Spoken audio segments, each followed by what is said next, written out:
Campos, it's great to see you. Thank you so much for inviting us to La Cornetta in the Mission. This is such a beautiful taqueria, and they have amazing food, I hear. So tell us how you picked this spot. Is this one of your favorites? La Cornetta, though, has amazing food, but it's also, a restaurant and a business that embodies what you want to see. They hire from the community.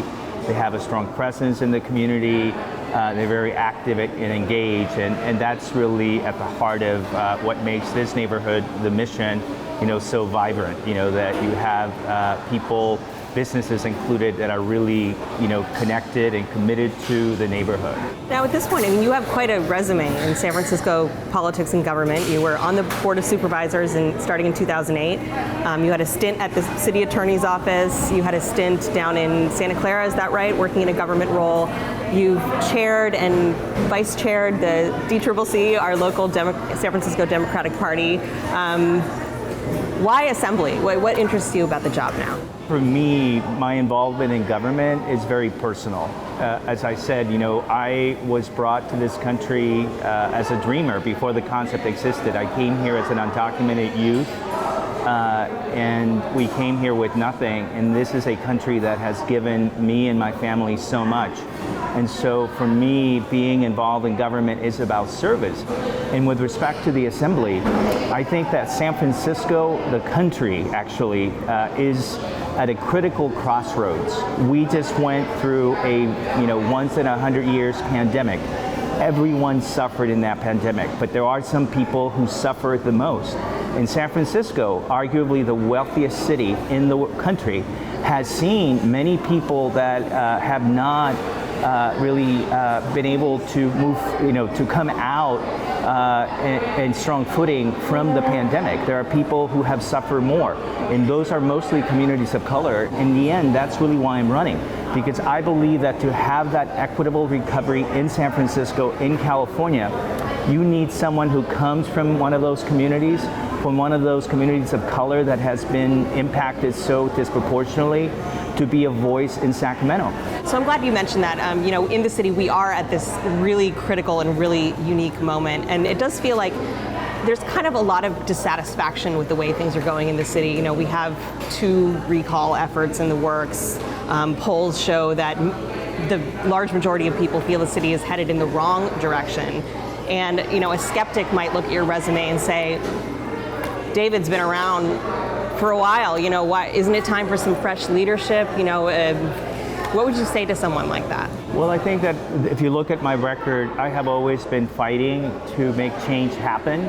I have always been in the minority when it comes to local government, and I have always been pushing for ideas whose time has actually come. San Francisco is the wealthiest city in the country, and yet it has inequality that rivals Rwanda. And those of us, back when I voted against the Twitter tax break, I noted that unless we started to do something for low-income and middle-class residents in San Francisco, that we're going to see that inequality get worse, and that things were going to get worse for people. And so what I would say is that the time has come to see someone like me who has been pushing for change, for a new approach that actually creates a bright future for every San Franciscan, including low-income and middle-class people. That's what I have been about. And here you go, we have the food coming in. Wow, that looks delicious. Beautiful. Thank you so much. I think that in government, it really is about not just what you talk, but what you do. I was the first person, by the way, back in 2016 that proposed a safe injection site. At the time, no one would touch that issue. No one would touch it. And I had the foresight to say, the status quo is not changing. And if we had done what I proposed back in 2016, we would have saved a lot of lives. Likewise, when it comes to homelessness, I'm the one who actually moved forward and created the first navigation center in San Francisco.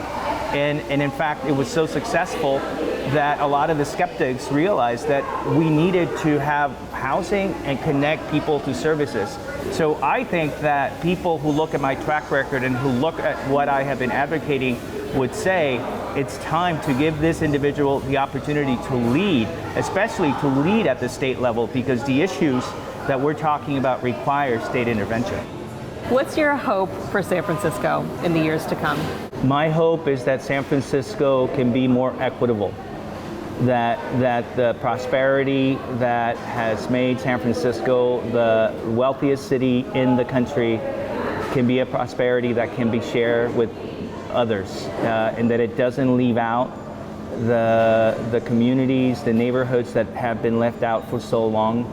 I think that the city of St. Francis is a city that cannot afford and should not afford to leave anyone behind. And that's what this campaign is about, is getting San Francisco to live up to the creed of being the city of St. Francis, the city that takes care of its neighbor and that doesn't let anyone go hungry, that doesn't let people live on the street, that addresses the most basic human needs of every San Franciscan.